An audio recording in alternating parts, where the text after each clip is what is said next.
হাকিমপুরী জর্দার মালিক cows মিয়া মারা গেছেন। তিনি টানা ১৫ বছর ধরে দেশের শীর্ষ করদাতা ছিলেন। সোমবার রাতে রাজধানীর একটি হাসপাতালে তার মৃত্যু হয়। তার বয়স হয়েছিল ৯৪ বছর। মঙ্গলবার জোহরের নামাজের পর ঢাকার আরমানিটোলা মাঠে নামাজে জানাজা শেষে আজিমপুর কবরস্থানে তাকে দাফন করা হয়। কর দিয়ে নিজেকে মুক্ত মনে করতেন ব্যবসায়ী কাউস মিয়া।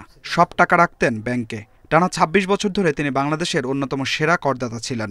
এর মধ্যে ২০০৮ সাল থেকে ১৫ বছর ছিলেন শীর্ষ করদাতা। ব্যবসার শুরু চাঁদপুরে, তারপর নারায়ণগঞ্জে ও পরে পুরান ঢাকায় তিনি ব্যবসা করেন। ২২ বছর বয়সেই ব্যবসায় হাতে খড়ি। ৭১ বছর ধরে তিনি জর্দা, বিস্কুট সহ বিভিন্ন ব্যবসা করেছেন। কর দেয়া শুরু করেন ১৯৫৮ সালে। ১৯৬৭ সালে হন পূর্ব পাকিস্তানের শীর্ষ করদাতা। সম্প্রতি সিঙ্গাপুরের একটি হাসপাতালে চিকিৎসা নেয়ার পর তাকে দেশে আনা হয়। শনিবার শারীরিক অবস্থার অবনতি হলে ঢাকার একটি হাসপাতালে ভর্তি করা হয়। দুদিন সেখানে চিকিৎসাধীন থাকার পর সোমবার রাতে মারা যান কাউস মিয়া।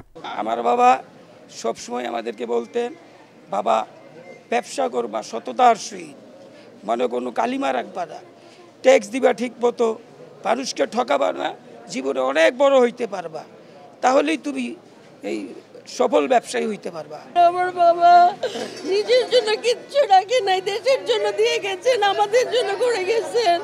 আপনারা মাফ করে দেবেন আমার বাবাকে। কাউস মিয়ার মৃত্যুতে শোক প্রকাশ করেছেন ব্যবসায়ী ও এলাকাবাসী। উনি অত্যন্ত ভালো লোক, আর বলার অপেক্ষা রাখে না, আর আমাদের গরিব অনেক আদর করত।